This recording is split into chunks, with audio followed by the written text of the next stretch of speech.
Public sector enterprises human resource management का जो हमारा सिलेबस है उसका ये एक इम्पोर्टेंट पार्ट है।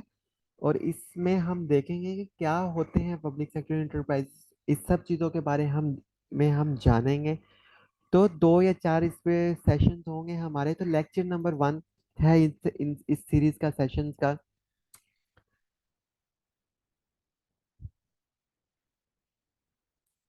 पब्लिक सेक्टर इंटरप्राइज में जो हमारी कोर्स आउटलाइन है, हम क्या चीज़ें देखने और कवर करने जा रहे हैं इस टॉपिक के अंडर, तो वो आपके सामने लिखी हुई हैं। जिसमें पहली है कि हम आज के सेशन में अंडरस्टैंड करेंगे कि क्या होते हैं पब्लिक सेक्टर इंटरप्राइज, किन्हें कहा जाता है, किस चीज़ का नाम है पब्लिक सेक्टर इंटरप्राइजेज, और इसके डिक्शनरी और लीगल टर्म में किस चीज़ को कहते हैं ये पब्लिक सेक्टर इंटरप्राइजेज।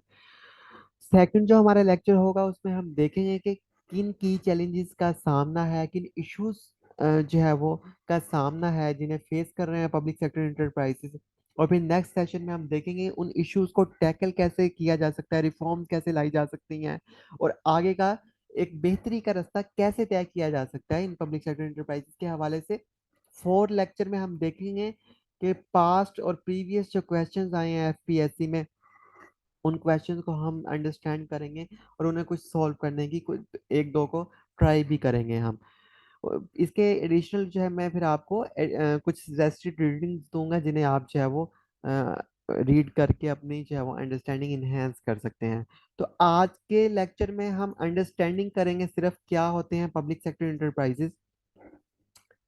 सबसे पहले पब्लिक का क्या मीनिंग है।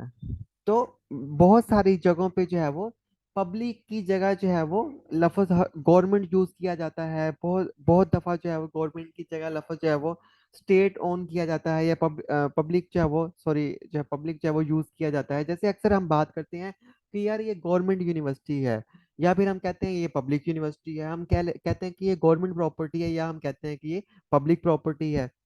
ठीक है, या हम ये कह लेते हैं ये स्टेट प्रॉपर्टी है। तो इस तरह गवर्नमेंट का जो अल्टरनेटिव लफ्ज है वो पब्लिक है। पब्लिक क्यों है, सवाल ये पैदा होता है इम्पोर्टेंट। अच्छा, जो डेमोक्रेटिक कंट्रीज है ना दुनिया भर में, तो वहाँ ये कहा जाता है क्योंकि वहाँ अवामी नुमाइंदों की हुकूमत होती है ना, मैं इस तरह आपको बताता हूँ। वहाँ ये कहा जाता है कि government of the people, government by the people and government on the people, यानी कि अवाम की हुकूमत, अवाम के ऊपर हुकूमत, यानी अवाम के ऊपर अवाम की ही हुकूमत अवामी नुमाइंदों के जरिए। ठीक है, जैसे हमारे पाकिस्तान में जो अवाम की ही हुकूमत है, अवाम ही जो है वो अवामी नुमाइंदे जो है वो चुनते हैं, जो फिर आके अवाम के ऊपर हुकूमत करते हैं। ठीक है, तो एक किस्म के अवामी नुमाइंदे जो है वो अवाम चुनती है। तो इस तरह जो है वो हम इस चीज को कह लेते हैं कि पब्लिक या बैक एंड पे जो है वो, यानी कि ये एक तरह की जो गवर्नमेंट है वो पब्लिक की है। तो इसी तरह जो है वो लफ्ज जो है, जब भी गवर्नमेंट लफ्ज आए, गवर्नमेंट सेक्टर आए, तो उसका जो मीनिंग होता है किसी भी डेमोक्रेटिक कंट्री में, वो मतलब होता है पब्लिक सेक्टर या पब्लिक ओन।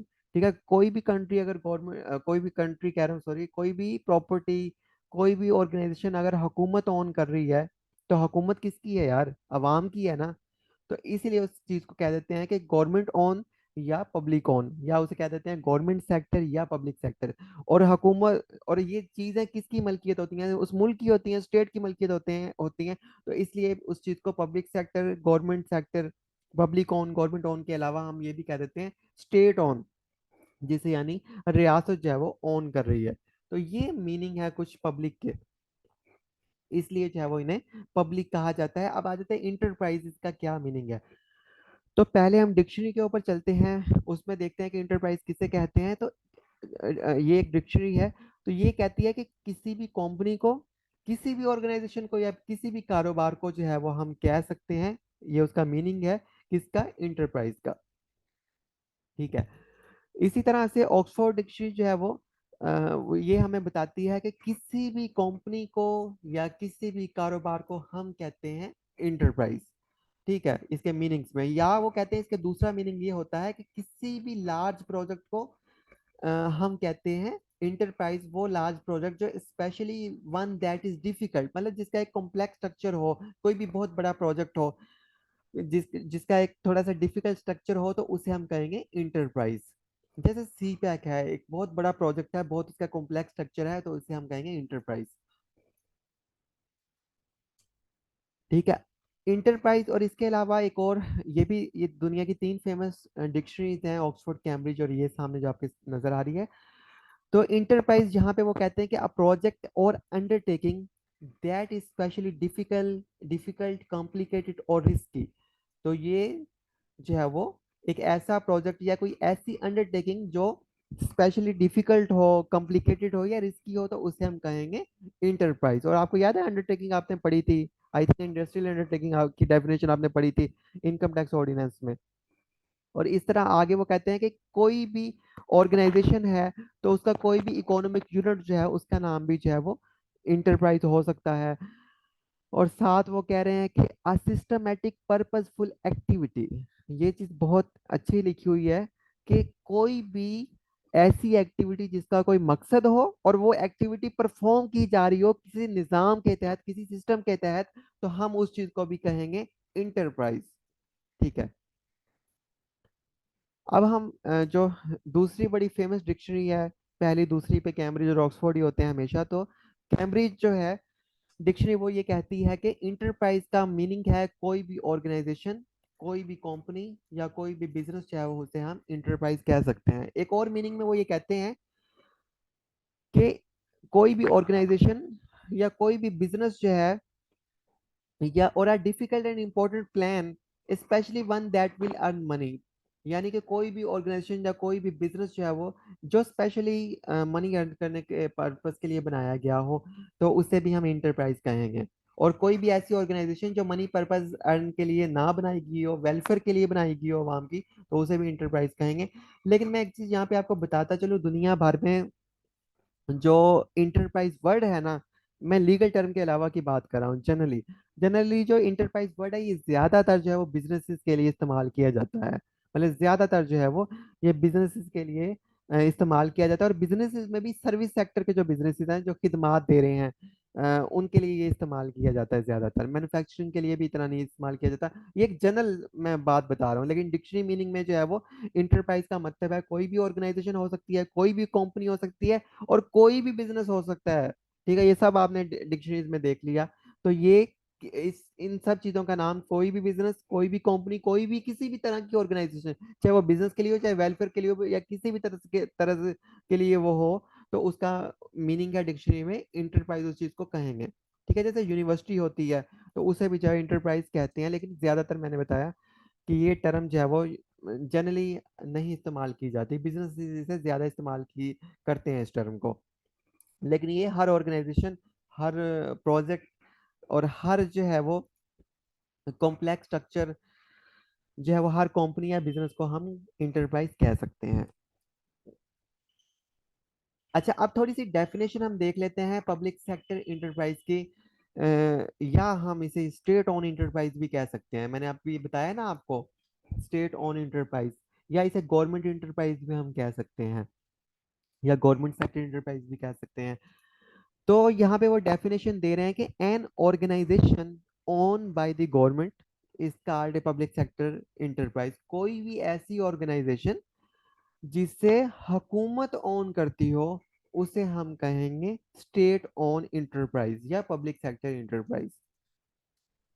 एक और डेफिनेशन है पाकिस्तान के कॉन्टेक्स्ट में, वो ये कहते हैं कि public sector enterprise are autonomous और semi autonomous bodies, authorities, trust, foundation, funds, corporations and companies established on and controlled by the state engaged in business or welfare activities in Pakistan will be called the public sector enterprises।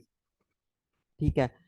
तो इन सब चीजों को आगे जाके हम understand करते हैं, लेकिन यहाँ पे ये इंपॉर्टेंट डेफिनेशन में वो कहते हैं ये सारी चीजें, चाहे कोई autonomous body, semi autonomous body establish हो, कोई भी अथॉरिटी स्टैब्लिश हो, कोई भी ट्रस्ट, फाउंडेशन, फंड, कारपोरेशन या कोई भी कंपनी बनाई जाए, ठीक है, उसे जो है वो उसकी मालिक हो और उसे चलाए उस मुल्क की जो है वो पाकिस्तान की गवर्नमेंट, या पाकिस्तान की हुकूमत जो है वो उसे रन और ऑपरेट करे, और उसका मकसद चाहे कारोबार करना हो या फिर अवाम की वेलफेयर करना हो, इस तरह की तमाम बॉडीज को हम कहेंगे पब्लिक सेक्टर इंटरप्राइजेज जिनकी मलकियत जो है वो हुकूमत पाकिस्तान होगी।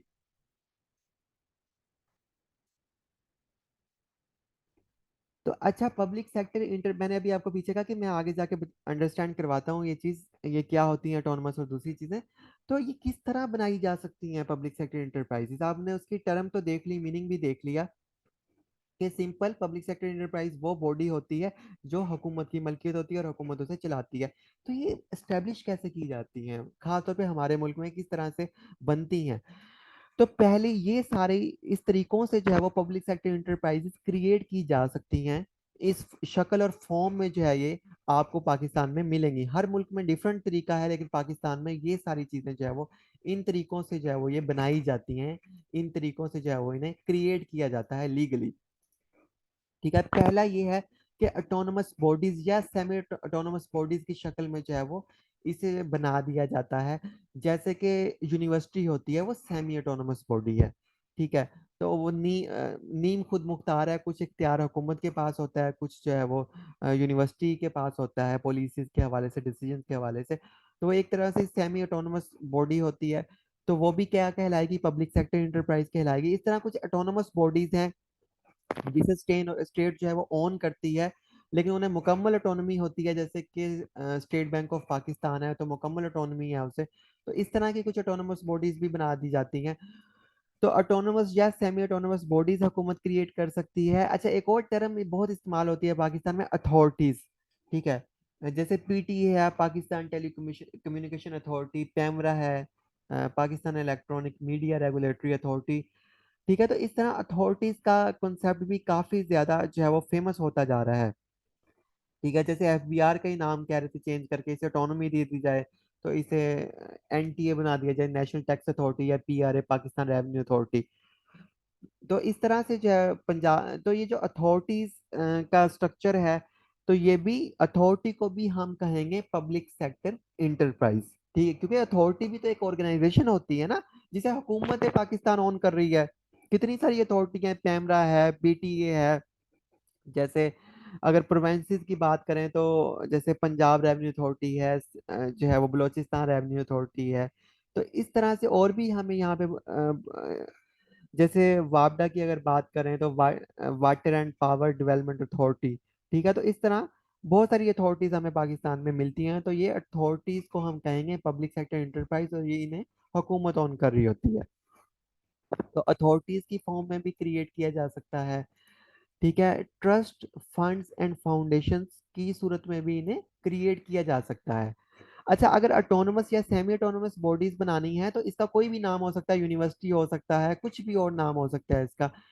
तो ये कहाँ किस तरह बनती है, ये असेंबली में जो है कानून पास होता है। जैसे अगर फेडरल गवर्नमेंट बना रही है तो जो हमारी नेशनल असेंबली है, पार्लियामेंट जो है हमारी, तो वहां पे जो है ये लेजिस्लेचर के जरिए, मतलब कानून साजी के जरिए ये तख्लीक की जाएगी बॉडी। ठीक है, और अगर अथॉरिटी बनानी है, ये भी अगर फेडरल गवर्नमेंट बनाना चाह रही है तो नेशनल असेंबली में कानून साजी के जरिए जो है वो ये क्रिएट की जाएगी। अगर पंजाब ने बनानी है, दूसरे सूबों ने बनानी है, वो प्रोविंशियल असेंबली में कानून साजी के जरिए ये अथॉरिटी क्रिएट करेंगे।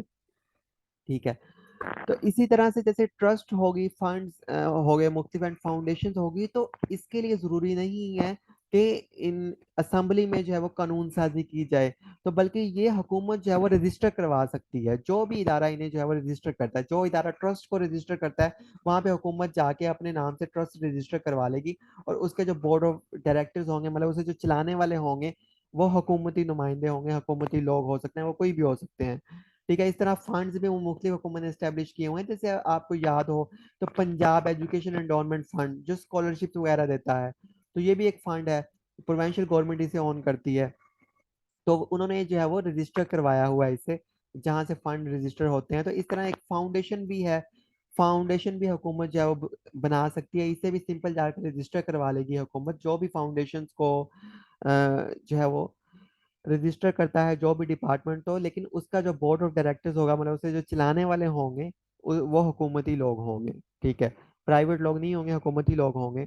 तो इस तरह हुकूमत जो है वो ट्रस्ट फंड्स फाउंडेशन जो है वो रजिस्टर करवा सकती है। इसके लिए कानून साजी नहीं करनी पड़ती है असेंबली में। तो और ये जब कोई भी ट्रस्ट फंड फाउंडेशन हुकूमत ओन करेगी तो उसे हम कहेंगे पब्लिक सेक्टर इंटरप्राइज, और जब ये प्राइवेट हाथों में होंगे तो हम उसे कहेंगे प्राइवेट फाउंडेशन या प्राइवेट फंड या फिर प्राइवेट जो है वो ट्रस्ट। और फंड की अगर एक और एग्जांपल दो, जैसे हुकूमत ने वर्कर वेलफेयर फंड भी एस्टेब्लिश किया हुआ है, ठीक है। तो इस तरह से जो है वो हुकूमत ये जो है वो चीजें ऑन कर सकती है, यहाँ पे कानून साजी के जरिए नहीं बल्कि इन्हें रजिस्ट्रेशन के जरिए सिंपल जो है वो बनाया जा सकता है। हुकूमत इनकी जो है वो मालिक हो सकती है, अगर वो जो है वो रजिस्ट्रेशन के वक्त जो है वो पूरा इनका बोर्ड ऑफ डायरेक्टर्स जो है वो उसमें पूरा शेयर संभाल ले। तो आगे है कारपोरेशन का स्ट्रक्चर।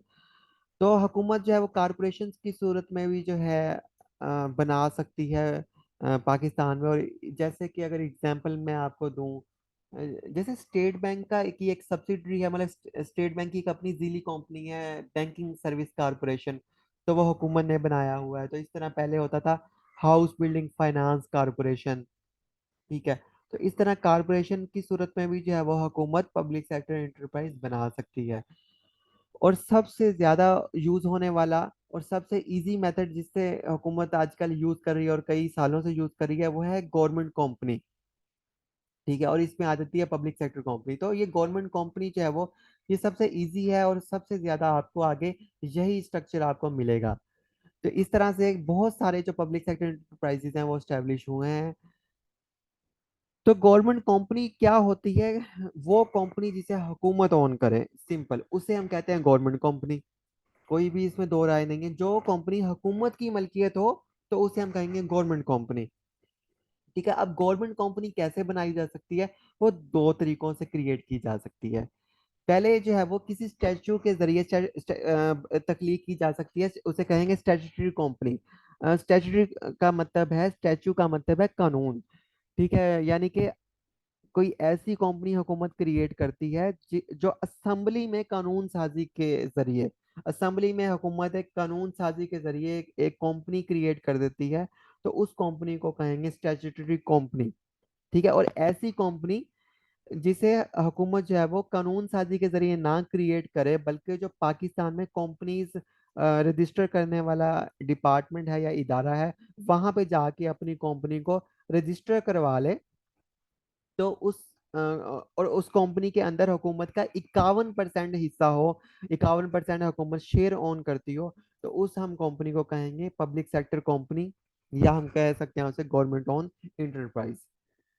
तो यानी मैंने आपको बताया कंपनी जो है वो दो तरीकों से क्रिएट की जा सकती है। एक तो असेंबली में कानून साजी के जरिए बनाई जा सकती है, और दूसरी जो ऑलरेडी एक डिपार्टमेंट है जो कंपनियों को रजिस्टर करता है, वहां पे जो कंपनी का कानून इस टाइम चल रहा है कंपनीज एक्ट 2017, तो इस कानून के अंडर हुकूमत एक पब्लिक सेक्टर कंपनी रजिस्टर करवा सकती है। लेकिन उसके लिए ये शर्त है पब्लिक सेक्टर कंपनी के लिए कि उसमें 51% जो शेयर है वो हुकूमत का होना चाहिए, ठीक है। 100 में से 51% शेयर जो है वो हुकूमत ओन करती हो, तो फिर हम उसे कहेंगे पब्लिक सेक्टर कंपनी।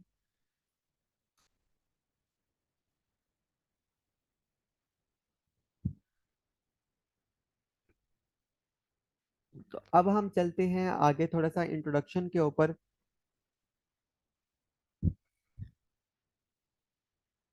पिछली कुछ दहाइयों में यहाँ पे वो लिखते हैं कि बहुत सारी जो है वो स्टेट ओन इंटरप्राइजेज जो है वो स्टेब्लिश हुई, जिसमें से बहुत सारी corporation, autonomous bodies, companies, authorities, fund और ट्रस्ट जो है वो शामिल थे, ताकि वो मुख्तलिफ जो है वो फंक्शन जो है वो सर अंजाम दें।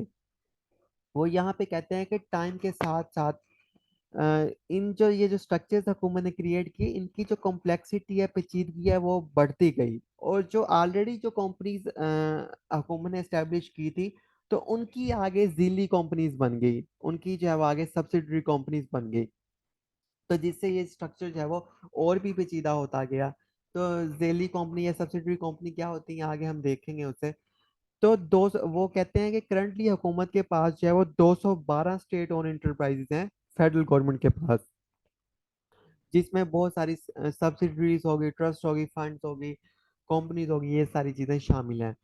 वो कहते हैं कि due to number of administrative management and policy issues, बहुत सारे इश्यूज की वजह से ये जो डिफरेंट स्टेट ओन इंटरप्राइज हैं ये दिन ब दिन टाइम टू टाइम जो है इनकी परफॉर्मेंस पुअर होती जा रही है। और ये उल्टा हुकूमत के लिए एक बहुत बड़ा बोझ है। उल्टा कंपनीज का मकसद ये था कि वो पैसे कमा के हुकूमत को देती, लेकिन उल्टा हुकूमत को चलाती, उल्टा हुकूमत को उन कंपनीज को चलाना पड़ा है पिछली कई दहाइयों से, और वो हुकूमत के ऊपर एक बहुत भारी बोझ है। थोड़ी सी हिस्ट्री हम देख लेते हैं। जब पाकिस्तान बना तो उस टाइम टोटल हमारे पास 12 जो है वो स्टेट ओन इंटरप्राइजेस थी। ठीक है, लेकिन बाद में ये फिगर जो है वो टाइम टू टाइम बढ़ता गया, और 50 और 60 की दहाई में डिफरेंट डेवलपमेंट अथॉरिटीज और कारपोरेशन जो है वो बनी। जैसे कि वापडा की अगर बात करें तो वापडा भी उसी टाइम जो है वो स्टेब्लिश हुआ। आई थिंक 1954 में हुआ था। तो वापडा का मीनिंग है water and power development authority, यानी वो अथॉरिटी जो डेवलपमेंट के लिए काम करे, चाहे वो पावर हो चाहे वाटर हो। तो डिफरेंट जो डैम्स वगैरह बनाए हैं वो वापडा ने ही बनाए हैं। और इस तरह वापडा के दो हिस्से हैं, एक जो है वो वाटर विंग है, एक पावर विंग है। यानी कि एक जो है वो डैम्स को, इस कंस्ट्रक्शन को, इन सब चीज़ों को डील करता है, दूसरा पावर को, उसकी सप्लाई को, जनरेशन को, ईटीसी। तो इस तरह ये डिफरेंट जो है वो डेवलपमेंट के पर्पज से जो अथॉरिटीज का स्ट्रक्चर फिर काफी इवॉल्व होना शुरू हुआ। अथॉरिटी सॉरी कह रहा हूँ, पब्लिक ओन इंटरप्राइजेस का स्ट्रक्चर है वो काफी बढ़ना शुरू हो गया। वो कहते हैं कि then an explosion in number took place in 1970s with nationalization of large scale industries, bank, insurance companies and education institutions। उसके बाद वो कहते हैं एक जो है वो इतना ज्यादा एक बड़ा धमाका हुआ कि ये इनका जो है नंबर बहुत ज्यादा बढ़ गया, बहुत ज्यादा बढ़ गया। वो हुआ क्या था, जब नेशनलाइजेशन हुई, जब भुट्टो साहब की हुकूमत आई, तो वो ये कहते थे कि दुनिया पाकिस्तान में जैसे दो दुनिया में जो है वो उस टाइम चल रहे थे इनकलाब। एक जो है वो सोशलिज्म चल रहा था, और दूसरा कैपिटलिज्म, मतलब सरमाएदाराना निज़ाम, और जो है वो दूसरा था सोशलिज्म। अब सोशलिज्म ये कहता था कि सोशलिज्म मजदूरों की नुमाइंदगी नुमाइंदगी करता था, जबकि कैपिटलिज्म जो है वो सरमाएदारों की नुमाइंदगी करता था। और कैपिटलिज्म का अलमबरदार था अमेरिका, और सोशलिज्म का अलमबरदार था रशिया। तो सोशलिज्म का ये कॉन्सेप्ट था कि मुल्क के अंदर जो लोग हैं वो कोई चीज को ओन नहीं करेंगे। जैसे बड़े बड़े इस टाइम मिल मालिक हैं, कंपनीज के मालिक हैं, जमीनों जायदादों जागीरों के मालिक हैं, डिफरेंट इंडस्ट्रीज के मालिक हैं। तो सोशलिज्म ये कहता है कि सारे लोग बराबर हैं, तो सब सब चीजों की जो मलकियत होगी वो स्टेट की होगी। ठीक है, स्टेट हर बंदे को रोटी कपड़ा मकान देगी, और जो है वो उसे रहाइश देगी, और वो जो है अपना जिंदगी गुजर बसर करे। तो इस तरह से जो है वो ये कॉन्सेप्ट है इसका, थोड़ा सा सोशलिज्म का। तो भुट्टो साहब ने जितनी भी इंडस्ट्री थी उस टाइम की, जितने भी पब्लिक के पास जो भी प्रॉपर्टीज थी, चाहे वो एग्रीकल्चर की सूरत में हो, चाहे वो कोई कंपनीज ओन करती हो, चाहे उनके पास कोई स्कूल हो, जैसे इदारे हों, सारी की सारी जो है ना हुकूमत ने जो है वो तहवील में, कौमी तहवील में ले ली थी। तो कौमी तहवील में लेने का नाम था नेशनलाइजेशन, कि उन्हें कौमी तहवील में ले लिया गया था। जैसे हबीब बैंक था, इसे तमाम जितने भी बैंक थे इन्हें कौमी तहवील में ले लिया गया। तमाम एजुकेशन इंस्टीट्यूशन उन्हें कौमी तहवील में ले लिया गया। तमाम ट्रांसपोर्ट सेक्टर, हर चीज को जो पाकिस्तान की थी कौमी तहवील में ले ली गई, जो बिजनेस कर रही थी। और उसके बाद फिर हुकूमत ने अपने मैनेजर्स वगैरह अपने लोग अपॉइंट किए उन्हें रन करने के लिए। और उसके बाद हुकूमत का ये मकसद था, हुकूमत ने रोटियों के तंदूर भी लगा दिए ऑटोमेटिक, और रोटियां, और लोगों को प्लाट भी देना शुरू कर दिए कि स्टेट जो है वो आपको रोटी कपड़ा मकान देगी, और सारे लोग बराबर हैं। और इंडिविजुअली जो है वो एक खास लिमिट से ज्यादा कोई भी बंदा ना प्रॉपर्टी रखेगा, ना कोई कंपनी ओन करेगा, ना कोई बिजनेस बड़ा ओन करेगा। तो सारी चीजें मलकियत होंगी स्टेट की। तो लेकिन बाद में ये प्रोजेक्ट बुरी तरह नाकाम हुआ। बल्कि जब हुकूमत ने ऑन कर लिया, तो जो जैसे ट्रांसपोर्ट सेक्टर ऑन किया, कंपनीज ऑन कर ली, तो वहां पे लोगों ने करप्शन करना शुरू कर दी। तो उल्टा वो सारे की सारी खसारे में जाना शुरू हो गई चीजें।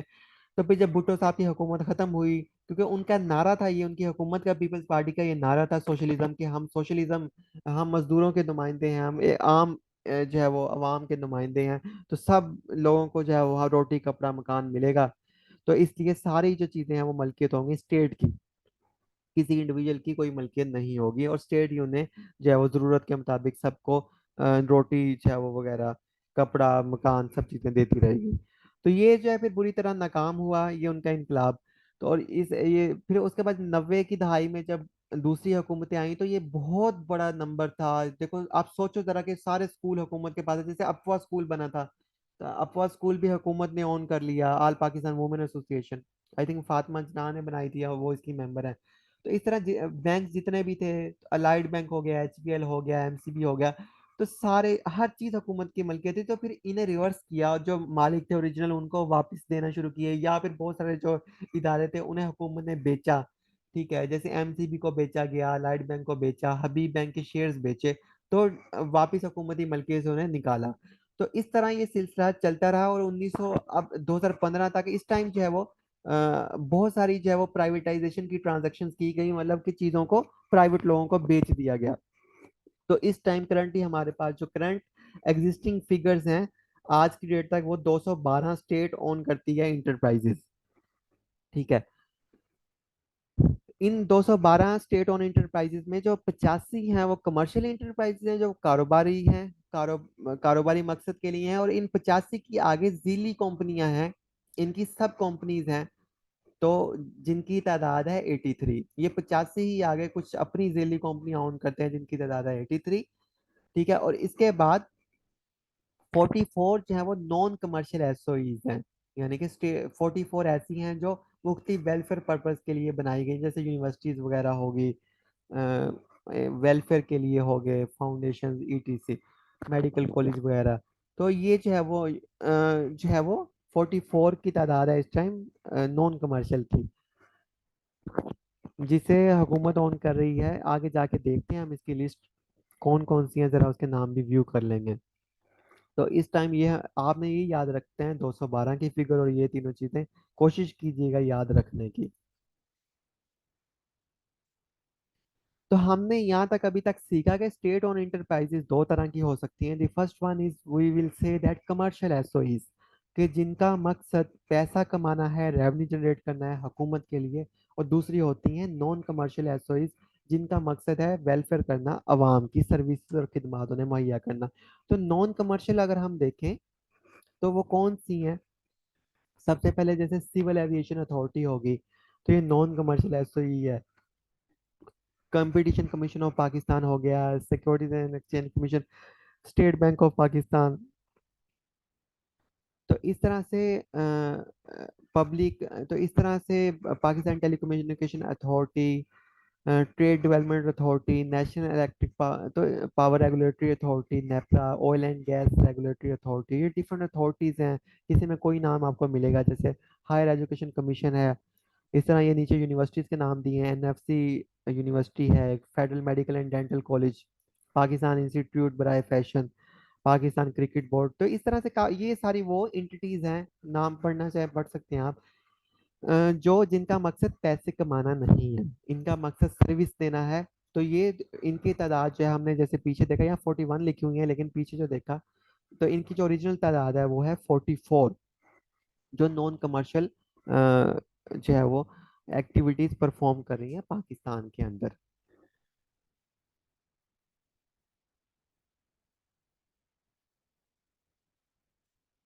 तो अब हम नेक्स्ट चलते हैं कमर्शियल एसओईज की तरफ। जैसे हमने अभी देखा कि नॉन कमर्शियल एसओईज क्या होती हैं और वो कौन कौन सी हैं, उनके हमने नाम देखे। तो अब हम चलते हैं कमर्शियल एसओईज की तरफ। हमने जैसे देखा कि नॉन कमर्शियल सिर्फ जो उनकी तादाद है वो सिर्फ 44 है, जबकि हमारे पास कमर्शियल एसओईज उनकी तादाद 85 है। और इन 85 की आगे जो है वो जेली सब्सिडरी कंपनीज है, उनकी तादाद 83 है। तो इन टोटल को जमा करें तो हमारे पास जो है वो एक अच्छा खासा जो है वो नंबर बन जाता है, ऐसी इंटिटीज जो पाकिस्तान में कारोबारी सरगर्मियां कर रही हैं, तो जो हुकूमत ओन करती है, तो उन्हें हम कहते हैं कमर्शियल एसओईज। तो ये डिफरेंट बिजनेसेस में, डिफरेंट कारोबारों में इंगेज हैं ये एसओईज। ये कौन कौन सी हैं हम उन्हें सारा आगे चल के देखते हैं। तो जैसे आपने देखा 85 जो है वो कमर्शियल एसओईज है और इनकी सब्सिडरीज 83 हैं, तो ये टोटल फिगर है 168। तो यानी 168 कमर्शियल एसओईज हुकूमत पाकिस्तान जो है वो या पाकिस्तान की आवाम की मलकियत है। और कमर्शियल का मतलब होता है कारोबार। तो ये स्टेट ओन इंटरप्राइजेज सिर्फ कारोबारी मकसद के लिए बनाई गई हैं। ये कारोबारी सरगर्मियों में इन्वॉल्व हैं। अच्छा, थोड़ा सा मैं आपको बता दूं यहाँ पे कि ये एक रिपोर्ट है कमर्शियल एसओईज के हवाले से, सिर्फ कारोबारी एसओईज के हवाले से, जो मिनिस्ट्री ऑफ फाइनेंस जो है वो पब्लिश करती है रेगुलरली, कुछ इंटरवल्स के बाद। ही उनकी 6वीं रिपोर्ट है जो मार्च 2021 में पब्लिश की गई। ये कहाँ से मिलेगी आपको? अगर आप मिनिस्ट्री ऑफ फाइनेंस की वेबसाइट पे जाएं तो वहाँ पे, यहाँ पे आपको मिलेगा पब्लिकेशंस। तो पब्लिकेशंस में जाएं तो फिर आगे आ जाती हैं। अ, इस टैब को ओपन करें तो यहाँ पे एसओईज रिपोर्ट। अब इस एसओईज रिपोर्ट पे आप क्लिक करेंगे तो फिर आपके सामने ये रिपोर्ट डाउनलोड हो जाएगी। ये नीचे भी जो है वो मैं अटैच कर दूंगा, लिंक दे दूंगा इसका पोर्टल में। तो ये मुख्तलिफ इसके ऊपर आपको रिपोर्ट्स मिलती हैं। तो ये रेगुलरली कुछ जो है वो मरहले के बाद मिनिस्ट्री ऑफ फाइनेंस जो है वो इसे पब्लिश करता है। तो या मैं बात करूं कमर्शियल एसओईज। अच्छा, और जनरली जैसे मैंने आपको बताया था, डिक्शनरी और लीगल में हमने देख लिया था कि जो जो स्टेट ओन इंटरप्राइजेज है उसमें कोई भी ऑर्गेनाइजेशन हो सकती है।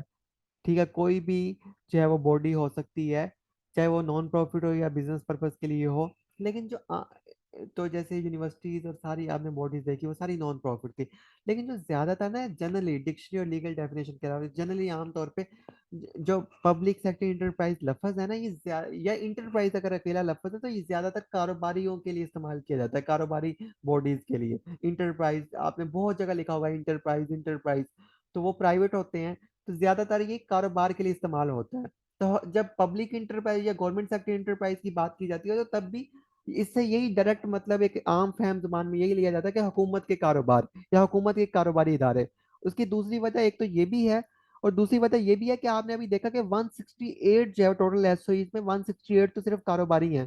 212 टोटल है और उसमें से 168 एसओईज ऐसी हैं जो सिर्फ कारोबार परफॉर्म कर रही है। एक बड़ी तादाद जो है वो कारोबार कर रही है। तो इस वजह से भी पब्लिक सेक्टर इंटरप्राइजेज डायरेक्टली उस चीज को समझ लिया जाता है कि ये जो इंटिटी, ये सिर्फ कारोबारी इंटिटीज हैं। ठीक है, तो अभी हम बात कर लेते हैं तो कारोबारी इंटिटीज के ऊपर या कमर्शियल एसओईज के ऊपर, स्टेट ओन इंटरप्राइजेस के ऊपर। जैसे मैंने बताया कि पूरी रिपोर्ट पब्लिश होती है, तो ये लेटेस्ट हमारे पास रिपोर्ट है। तो इसमें बताया गया है कि पहले तो देख लेते हैं, वो कहते हैं कि ये जो एसओईज हैं स्टेट ओन, ये बनी कैसे हैं, जो कमर्शियल की बात कर रहे हैं यहाँ पे। ठीक है, तो कमर्शियल की बात कर रहा है तो जैसे हमने पीछे अभी देखा था ना कि टोटल आई थिंक 84 कंपनीज थी। ये इसकी मैं बात 85, सॉरी, तो 85 कमर्शियल एसओईज हैं। तो इन 85 में से जो है वो 71 जो एसओईज हैं स्टेट ओन इंटरप्राइजेज हैं, वो जो पाकिस्तान में कंपनीज को रजिस्टर करने वाला इदारा है securities and exchange commission of Pakistan, उससे जाकर रजिस्टर हुई हैं 71। उसके जरिए रजिस्टर करवाया गया, क्योंकि ये जो सिक्योरिटीज एंड एक्सचेंज कमीशन है या कंपनी जब रजिस्टर करवानी होती है तो वो बहुत इजीली हो जाती है। तो एक दिन में, इवन के घंटों में भी वो रजिस्टर हो जाती है। अब तो ऑनलाइन सिस्टम है। तो हुकूमत के लिए सबसे आसान तरीका यही होता है कि जब भी कोई स्टेट ओन इंटरप्राइज बनानी है तो फौरी तौर पर जाके कंपनी रजिस्टर करवा लो। और उसमें जैसे बताया मैंने आपको 51% स्टेक होता है। असेंबली में अगर स्टेटूटरी कंपनी करवानी है तो वो बहुत लंबा मरला होता है। तो ज्यादातर जो हुकूमत कोशिश करती है कि कंपनीज वाले डिपार्टमेंट में जाके कंपनी रजिस्टर करवा ले, उसकी मलकियत हुकूमत हो जाए। तो ये कंपनी जो है वो रजिस्टर करने का कानून है। तो ये securities and exchange commission of Pakistan उस इदारे का नाम है जो कंपनियों को रजिस्टर करता है। उसे कंपनी हाउस भी कहते हैं, कंपनी रजिस्ट्रेशन हाउस भी उसे कहते हैं, ये कह सकते हैं। तो 71% जो ये कमर्शियल स्टेट ओन इंटरप्राइजेज हैं, ये इस इदारे से रजिस्टर हुई हैं। और सिर्फ 16 जो है वो, 71% नहीं, 71 सिर्फ, परसेंटेज नहीं, ये ध्यान रखिएगा। 71 जो है वो इस इदारे से रजिस्टर हुई हैं। और 16 इंटरप्राइजेज जो हैं वो किसी स्टैचू के जरिए, किसी कानून साजी के जरिए, जैसे असेंबली में मैंने बताया था, किसी कानून साजी के जरिए जो है वो एस्टेब्लिश की गई हैं। तो 16 जो है वो किसी कानून साजी के जरिए एस्टेब्लिश की गई हैं, और 71 जो है वो रजिस्टर हुई हैं एज ए कंपनी के तौर पे। तो इनमें ज्यादा वो कहते हैं तादाद, ये चीजें जो मैं आपको बता रहा हूँ ना, ये सिर्फ अंडरस्टैंडिंग के लिए है कि कैसे बनती हैं कमर्शियल एसओईज में। ज्यादातर जैसे मैंने बताया कि कंपनीज की सूरत में बन जाती हैं, कुछ असेंबली के थ्रू बनी हैं 16। ये अंडरस्टैंडिंग के लिए मैं आपको पढ़ा रहा हूँ। तो आगे वो कहते हैं कि एसओई जो है फाइनेंशियल सेक्टर में जो है टोटल 18 हैं, मतलब, और पावर सेक्टर में 21 हैं।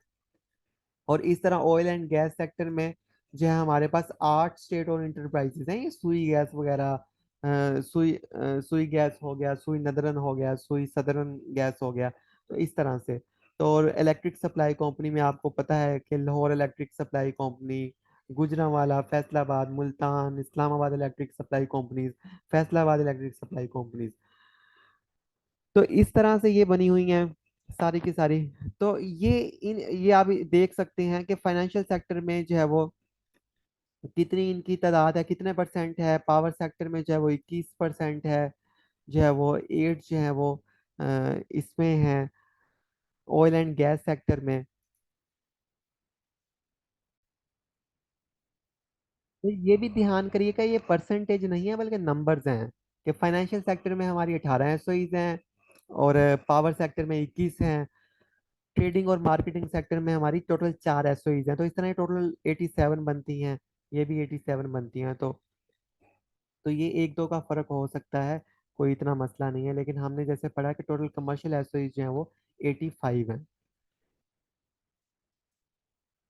ठीक है, तो इस तरह से जो है वो एसओईज बनती हैं, और इस टाइम जो बनी हुई हैं उनकी तादाद ये है, किस सेक्टर में कितनी है, ये सारी आपको इस चार्ट में नजर आ रही हैं।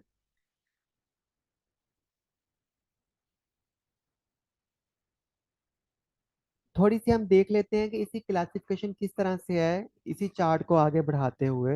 ये जो अभी कलरफुल आपने रेनबो जैसा पड़ा है पीछे, तो कमर्शियल जो एसओईज हैं किस तरह की इनकी क्लासिफिकेशन है आगे, किस किस एरिया में कितनी है। जैसे हमने पढ़ा फाइनेंशियल सेक्टर में हमारे पास, पीछे हमने अभी देखा कितनी है, तो उसमें हमारे पास बैंकिंग सेक्टर में एसओईज बनी हुई हैं, जैसे national bank of Pakistan. Non banking financial institutions में हमारे पास कुछ जो है वो एसओईज हैं, जैसे कि स्टेट लाइफ इंश्योरेंस कॉरपोरेशन, वो इसमें आ जाता है। आगे वो कहता है डीएफआईज एंड डायरेक्ट फॉरेन इन्वेस्टमेंट्स। आगे इंश्योरेंस है, इंश्योरेंस सेक्टर में, सॉरी, स्टेट लाइफ इंश्योरेंस जो है वो इसमें आ जाती है। तो इस तरह से यहाँ पे जो है वो हमें ये चार जो है वो सब सेक्टर्स मिलते हैं, सब एरियाज मिलते हैं फाइनेंशियल सेक्टर में, जिनमें हुकूमत एसओई जो है वो ऑन करती है। आगे आपको कंप्लीटली समझ आ जाएगा अगर यहाँ नहीं आ रहा, जब मैं आपको लिस्ट दिखाऊंगा इन कुछ स्लाइड्स के बाद। तो इंफ्रास्ट्रक्चर, ट्रांसपोर्टेशन और कम्युनिकेशन में हमारे पास जैसे रोड्स एंड हाईवेज हो गए, इनमें हमारे पास नेशनल हाईवे अथॉरिटी है। ठीक है, कम्युनिकेशन सेक्टर में हमारे पास एसओईज हैं, रेलवेज की कुछ एसओईज हैं। तो इस तरह हर सेक्टर में आप देख सकते हैं। अगर ऑयल एंड गैस सेक्टर की बात करें, तो ऑयल जो है वो मादनी जो है वो एक्सप्लोर करने वाली एसओईज हैं, मार्केटिंग करने वाली एसओईज हैं। ठीक है, रिफाइनरी जो है वो उसकी हमारे पास स्टेट ओन इंटरप्राइजेस बनी हुई हैं। तो पावर सेक्टर में हमारे पास इलेक्ट्रिक सप्लाई कंपनीज हैं, इलेक्ट्रिक जनरेशन कंपनीज हैं, जिन्हें जेनकोस कहा जाता है, डिस्कोस सप्लाई कंपनी को कहा जाता है। ट्रांसमिशन, एक शहर से दूसरे शहर ट्रांसमिशन करने के लिए, ट्रांसमिशन लाइंस बिछाने के लिए हमारे पास एसओईज हैं। जैसे एनटीडीसीएल है, national transmission dispatch company limited. तो इस तरह वो ट्रांसमिशन का काम करती है एक शहर से दूसरे। तो मैनेजमेंट करने के लिए एसओईज है। तो इस तरह काफी सारी, हर सेक्टर में बहुत सारी एसओईज हुकूमत के पास है। जनरल अंडरस्टैंडिंग के लिए ये स्लाइड है आपके लिए, कोई इसे देखना चाहे तो इन डेप्थ भी देख सकता है।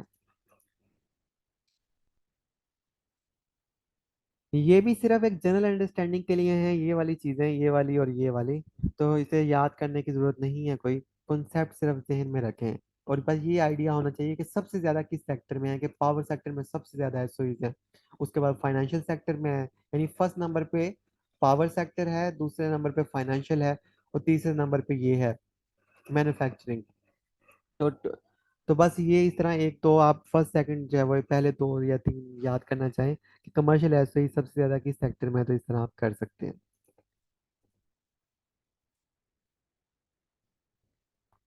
अच्छा, ये जो हमारे पास कमर्शियल एसओईज की रिपोर्ट है, इस रिपोर्ट में हमें एक लिस्ट मिलेगी नेक्स्ट की सूरत में, और ये मुश्तमिल है 49 से 59 पेज पे। तो यहाँ पे ये सारी एसओईज जो है वो लिखी हुई हैं। जरा उन्हें एक नज़र देख लेते हैं, और आप भी इसे देखिएगा जरूर, व्यू जरूर कीजिएगा, फिर ही आप पेपर में अच्छे तरीके से जरा क्वेश्चन अटेम्प्ट कर पाएंगे। और आप इर्द गिर्द जो अपने कंपनीज देखते हैं हुकूमती, तो आपको वो भी पता चल जाएगा कि कौन सी एसओईज हुकूमत की हैं। जैसे वो कहते हैं कि एविएशन, अच्छा ये जो एसओईज हुकूमत की है ना, ये मुख्तलिफ जो डिवीजन हैं हुकूमत के, उनके जरिए चलाई जा रही हैं। जैसे हमने पढ़ा था डिवीजन क्या होते हैं, तो उनके डिवीजन या मुख्तलिफ जो मिनिस्ट्रीज हैं उनके अंडर ये एसओईज जो हैं वो चलाई जा रही हैं। जैसे वो कह रहे हैं कि एविएशन डिवीजन जो है उसके पास कौन सी एसओई है, Pakistan international airlines corporation, PIA जिसे कहते हैं, पीआईए कारपोरेशन है। तो ये जो है, ये जो हवाबाजी डिवीजन है उसके पास है ये।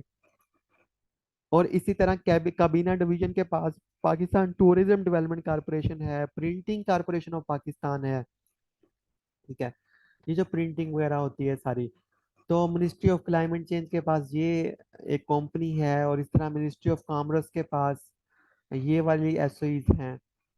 जैसे स्टेट लाइफ इंश्योरेंस कारपोरेशन, ये मिनिस्ट्री ऑफ कॉमर्स कंट्रोल करती है ऐसे। ठीक है। और टेक्सटाइल मिल भी है हुकूमत की, एक पाकिस्तान टेक्सटाइल सिटी, सॉरी मिल नहीं, सिटी है, पाकिस्तान टेक्सटाइल सिटी कोई जगह बनाई होगी उन्होंने। तो मिनिस्ट्री ऑफ कम्युनिकेशन के पास है नेशनल हाईवे अथॉरिटी। कम्युनिकेशन का मतलब होता है ना मवासलात, तो सड़कें मवासलात का एक अहम जरिए हैं। तो आमदोरफ्त का, रास्ते का, कम्युनिकेशन का, तो आने जाने का। तो जैसे नेशनल हाईवे अथॉरिटी है, जब आप मोटरवे पे ट्रैवल करते हैं, हाईवे पे ट्रैवल करते हैं, तो ये एसओई है, स्टेट ओन एंटरप्राइज है हुकूमत की। तो पोस्ट ऑफिस भी मवासलात में आता है, आप पैगाम भेज सकते हैं, तो ये भी मिनिस्ट्री ऑफ कम्युनिकेशन के अंडर आ रही है ये एसओई। डिफेंस के अंडर जो है वो कराची शिपयार्ड ईटीसी। अच्छा ये इंपॉर्टेंट है, जरा ये जरा देख लें एक नज़र। तो मिनिस्ट्री ऑफ एनर्जी जो है उसके पास कौन कौन सी एसओईज हैं। पहले वो कहते हैं जेनको one, Jamshoro of power company limited, यानी इलेक्ट्रिसिटी जनरेशन कंपनीज ये हैं, चार हैं टोटल। उसके बाद central power generation company limited, thermal power station Guddu, Guddu, Guddu, sorry Guddu. Guddu का अक्सर नहीं टीवी में सुनते हैं, गड्डू पावर प्लांट बंद हो गया। तो ये पावर जनरेशन कंपनीज हैं, तो ये काफी सारी हैं। अच्छा फिर पावर सप्लाई कंपनीज आ जाती हैं, जैसे Gujranwala electric power power company limited, Hyderabad electric power supply company limited, Islamabad LESCO, Multan MEPCO. तो इस तरह काफी सारी हैं। ये इस पावर सेक्टर में, पावर जनरेशन है एनर्जी सेक्टर में, सॉरी एनर्जी सेक्टर में पावर जनरेशन कंपनीज भी हैं, पावर सप्लाई कंपनीज भी हैं, ट्रांसमिशन लाइंस वाली भी कंपनी है, और बहुत तरह की पावर एनर्जी सेक्टर में कंपनीज हैं जो अ, हुकूमत ओन करती है। ये मिनिस्ट्री ऑफ एनर्जी है पूरी, जिसके अंडर ये इतनी सारी कंपनीज जो है वो ऑपरेट हो रही हैं। जैसे कि OGDCL भी हो गया, Pak Arab refinery company, Pakistan state oil हो गया। ठीक है, ये सारी की सारी मिनिस्ट्री ऑफ एनर्जी के पास है। इतना बड़ा पोर्टफोलियो, पोर्टफोलियो मीन्स कि इतनी बड़ी जो है वो उनके पास बास्केट, उनकी बास्केट में इतनी नंबर ऑफ कंपनीज जो हैं वो ऑपरेट कर रहे हैं अपने अंडर। जैसे वापडा हो गया, water and power development authority. तो इस तरह सारी ये मिनिस्ट्री ऑफ एनर्जी के पास है। और हमने पीछे अभी देखा कि सबसे बड़ा जो सेक्टर है वो पावर सेक्टर है, इसलिए आपको जो है वो इतनी एनर्जी सेक्टर है, इतनी नंबर ऑफ तादाद आपको मिल रही है देखने को। आई थिंक 21 कंपनी हमने अभी पीछे देखी है मिनिस्ट्री जो पावर सेक्टर में है। जरा मैं दिखा भी देता हूँ दोबारा आपको। ये देखें 21 जो है वो पावर सेक्टर में है। आगे वो फाइनेंस सेक्टर में जो है वो कुछ बैंक्स वगैरह हुकूमत ओन करती है, जैसे एक्सिम बैंक ऑफ पाकिस्तानी हुकूमत की मलकियत है, फर्स्ट वुमेन बैंक, ये अक्सर देखा होगा आपने। House building finance company limited हुकूमत की मलकियत है। ये मशहूर जमाना नेशनल बैंक ऑफ पाकिस्तान, हुकूमत इसे ओन कर रही है। तो और भी कुछ इन्वेस्टमेंट कंपनियां वगैरह फाइनेंशियल सेक्टर में हुकूमत जो है वो काफ़ी सारी ओन करती है। ये है SME bank, small and medium enterprises bank. ठीक है, छोटे और दरमियाने जो है वो कारोबारों को सपोर्ट करने के लिए हुकूमत की मलकियत है। ज़राई तरक्याती बैंक लिमिटेड सुना होगा आपने, हुकूमत की मलकियत है। ठीक है, और इस तरह से ये ministry of industries and production के पास ये सारी हैं, जो है वो स्टेट ओन इंटरप्राइज जो वो ओन करती है। Utility store corporation of Pakistan, जहाँ से ये आप सौदा सल्फ वगैरह लेते हैं, तो ये किसके पास है, ministry of industries and production के पास है ये। ठीक है।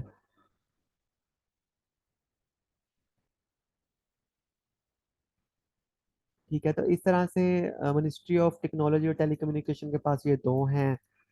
और हमारी आई थिंक FBR वाली भी हम देख लेते हैं यहाँ पे, मिनिस्ट्री ऑफ फाइनेंस में वो होनी चाहिए। आपने पढ़ा होगा पराल, पाकिस्तान रेवेन्यू ऑटोमेशन लिमिटेड, ये रही पाकिस्तान रेवेन्यू ऑटोमेशन लिमिटेड। तो ये जो है ये मिनिस्ट्री ऑफ फाइनेंस के पास है। तो एफबीआर भी जो एक तरह से ministry of finance and economic affairs का ही जो हिस्सा है ना, रेवेन्यू फाइनेंस इकोनॉमिक अफेयर उस मिनिस्ट्री का हिस्सा है। तो मिनिस्ट्री ऑफ फाइनेंस पराल कौन करती है, पाकिस्तान रेवेन्यू ऑटोमेशन लिमिटेड को। तो इसके बाद ये आप सारी लंबी लिस्ट है कौन कौन सी मिनिस्ट्रीज हैं, उन मिनिस्ट्रीज के पास कौन कौन सी स्टेट ओन इंटरप्राइजेज हैं, ये आप उनके नाम पढ़ना चाहें तो पढ़ सकते हैं। रेलवे देख लेते हैं जरा, रेलवे के पास है कराची अर्बन ट्रांसपोर्टेशन कारपोरेशन और पाकिस्तान रेलवेज इटसेल्फ खुद। अच्छा, जो हमने ऊपर तो पढ़ ली कंपनीज किस मिनिस्ट्री के पास कौन कौन सी हैं, वो जो कंपनीज हैं उनकी आगे सब्सिडरीज बनी हुई हैं। जैसे एक कोई कंपनी है ना, जैसे मिसाल के तौर पे रेलवे जैसे पीआईए की एग्जांपल ले लें, पीआईए कंपनी है या कारपोरेशन है, तो उसने आगे अपनी जेली कंपनियां बहुत सारी बनाई हुई हैं जो मुख्तलिफ काम करती हैं। तो इसी तरह जैसे कि यहाँ पे जो है वो अ, अगर आपने पिछले साल वाला मेरा लेक्चर सुना हो तो उसमें मैंने आपको बताया था कि किस तरह एक कंपनी जो है वो दूसरी कंपनी का शेयर ऑन कर सकती है, अपनी सब्सिडरी कंपनी बना सकती है। फॉर्म्स ऑफ बिजनेस ऑर्गेनाइजेशन में मैंने ये चीज़ कॉम्प्रिहेंसिवली पढ़ाई थी आपको। तो वहां जाके आप पिछले साल वाला लेक्चर भी देख सकते हैं अगर फॉर्म्स की आपको नहीं पता। तो इस तरह जो एक कंपनी होती है वो आगे अपनी जेली कंपनियां भी बना सकती है, इसमें कोई मसला नहीं है। तो इसलिए मैंने थोड़ी सी आपको सिंपल में यही एग्जांपल दी दे सकता हूँ मैं यहाँ पे। इस टाइम डिटेल के लिए पिछले साल वाला लेक्चर में रेफर करूंगा, तो ये हम जनरल अंडरस्टैंडिंग के लिए पढ़ रहे हैं सिर्फ। तो यानी एक जो मेन कंपनी है वो आगे अपनी छोटी कंपनियां, जेली कंपनियां, सब्सिडरीज जिसे कहते हैं, सब कंपनियां भी बना सकती है। जैसे ज़राई तरक्याती बैंक लिमिटेड है, तो इसने सोचा कि किसान को सपोर्ट करना है, उन्हें सर्विसेज देनी है, तो इन्होंने किसान सपोर्ट सर्विसेज प्राइवेट लिमिटेड एक कंपनी बना ली। ठीक है, ये एक बैंक था, small and medium enterprises bank. इसने आगे एक एसएमई लीजिंग कंपनी बना ली जो सिर्फ लीजिंग का काम करती है। जैसे नेशनल बैंक ऑफ पाकिस्तान है, तो उसने आगे इतनी सब्सिडीज कंपनी बनाई हुई है अपनी, जैसे national bank of Pakistan leasing limited बनाई हुई है। ठीक है, national bank of Pakistan exchange company limited, ये जो करेंसी एक्सचेंज वगैरह होता है उसके लिए बनाई है। मुदारबा को मैनेज करने के लिए कंपनी बनाई हुई है। तो मुख्तलिफ हैं। जैसे इंश्योरेंस की अगर बात करें तो स्टेट लाइफ इंश्योरेंस कारपोरेशन जो है वो उसने आगे अपनी जेली कंपनियां बनाई हुई हैं। अल्फा इंश्योरेंस होगी, स्टेट बैंक, लक्की रोड प्रॉपर्टीज जो प्रॉपर्टीज को इनकी आई थिंक मैनेज करती होगी, स्टेट लाइफ प्रॉपर्टीज, अब्दुल्ला हारून लिमिटेड। तो इस तरह काफी सारी हैं। तो ये पाकिस्तान, तो इस तरह देखें आप कितनी इसने स्टेट लाइफ ने आगे कितनी जेली कंपनियां बनाई हुई हैं। इसी तरह अगर कराची पोर्ट ट्रस्ट है, तो उसने आगे अपनी इतनी सारी जेली कंपनियां जो है वो बनाई हुई हैं डिफरेंट पाकिस्तान भर में। बाकी कराची पोर्ट ट्रस्ट यानी जो कराची में जो बंदरगाह है, जिसे कराची बंदरगाह कहते हैं, और एक कासिम पोर्ट है, कराची पोर्ट है। तो कराची बंदरगाह है, उसे चलाने वाली बॉडी है, उसका नाम है कराची पोर्ट ट्रस्ट। ठीक है, वो कराची पोर्ट ट्रस्ट बहुत बड़ी बॉडी है, बहुत बहुत बड़ी बंदरगाह है। ठीक है, तो वो इतनी आसानी तो हर काम के लिए अलग से कंपनी चाहिए, तो इसलिए उन्होंने आगे इतनी सब्सिडरी कंपनीज जो है वो बनाई हुई हैं। ठीक है, सॉरी, ये कराची पोर्ट ट्रस्ट नहीं बल्कि पाकिस्तान नेशनल शिपिंग कारपोरेशन है, जहाँ जहाज वगैरह बनते हैं, बहरी जहाज। तो उन्होंने आगे अपनी बहुत सारी सब्सिडरी कंपनीज बनाई हुई है, माजरत, ये कराची पोर्ट ट्रस्ट नहीं बल्कि पाकिस्तान नेशनल शिपिंग कारपोरेशन की बात हो रही है। हर शहर में उन्होंने कंपनी अपनी सब्सिडरी खोली हुई है। रेलवेज है, रेलवे ने आगे पाकिस्तान रेलवेज ने तीन सब्सिडरी कंपनीज बनाई हुई हैं। एक सिर्फ सामान को ले जाने वाली कंपनी बनाई हुई है। रेलवे की तामीरात के लिए कंपनी बनाई हुई है। रेलवे को एडवाइस करने वाली या कंसल्टेशन देने वाली, इस्लाह तजावीज़ देने वाली कंपनी भी उसने बना रखी है। तीन कंपनीज पाकिस्तान रेलवे ऑन करती है। रोड्स और हाईवे में ये आपको मिलती हैं। एविएशन में जो है वो पाकिस्तान इंटरनेशनल एयरलाइन ने जो है वो आगे सब्सिडीज बनाई हुई हैं। पीआईए ने आगे कौन कौन सी सब्सिडीज बनाई हुई हैं, बाकी पीआईए सी इन्वेस्टमेंट लिमिटेड, यानी पीआईए जो है उसने आगे बनाई हुई है Pakistan international airline corporation investment limited, एक कंपनी बनाई हुई है जो इसकी इन्वेस्टमेंट्स को देखती है। जैसे इसके दुनिया भर में इन्वेस्टमेंट्स हैं, ठीक है, या फिर जो है वो इसकी जो भी इन्वेस्टमेंट्स इसकी हो सकती हैं, फाइनेंशियल नॉन फाइनेंशियल, उन्हें ये देखती होगी। Sky rooms private limited, I think ये इसके अपार्टमेंट्स होटल मैनेज करती है, जैसे अमेरिका में एक होटल था इसका। रोज वैलेट होटल आई थिंक। तो इस तरह एबेस का distribution system in Pakistan limited, ये भी इसकी एक और कंपनी आई थिंक, ये सॉफ्टवेयर सिस्टम टिकटिंग के जो है वो पूरे पाकिस्तान में डिस्ट्रीब्यूट करती होगी एजेंट्स को। तो इस तरह ये डिफरेंट देखें सब कंपनीज एक एक इदारे ने, जैसे पीआईए अभी आपने देखा, पीआईए ने 3 सब कंपनीज बनाई हुई हैं, ठीक है। तो हर इदारे ने आगे जो बहुत सारी सब कंपनीज बनाई हुई हैं तो उन्हें कहते हैं सब्सिडरी कंपनीज। तो इनकी एक लंबी लिस्ट है, तो आप देखना चाहें तो जाके पढ़ सकते हैं। तो मैं आपको बता दिया ये रिपोर्ट कहाँ से मिलेगी, और पोर्टल पे भी आपको दस्तयाब होगी। तो ये थी जनाब सारी की सारी पब्लिक सेक्टर इंटरप्राइजेज, और हमने देखा कि non commercial public sector enterprises क्या होती हैं, और कमर्शियल सेक्टर पब्लिक इंटरप्राइजेज कौन सी होती हैं, कमर्शियल सेक्टर में कौन कौन सी कंपनी है, किस मिनिस्ट्री के पास कौन कौन सी कंपनी है, उनकी तादाद कितनी है, ठीक है, उन्होंने सब्सिडरीज कंपनीज आगे कैसे बनाई हुई हैं, उनके वो कितनी कितनी हैं और कौन कौन सी हैं, उसकी भी लिस्ट हमने जस्ट व्यू की। तो ये था हमारी सारी अंडरस्टैंडिंग इस चीज को लेके कि स्टेट ओन इंटरप्राइजेस क्या होती हैं। सो यहाँ पे क्लोज होता है हमारा आज का सेशन।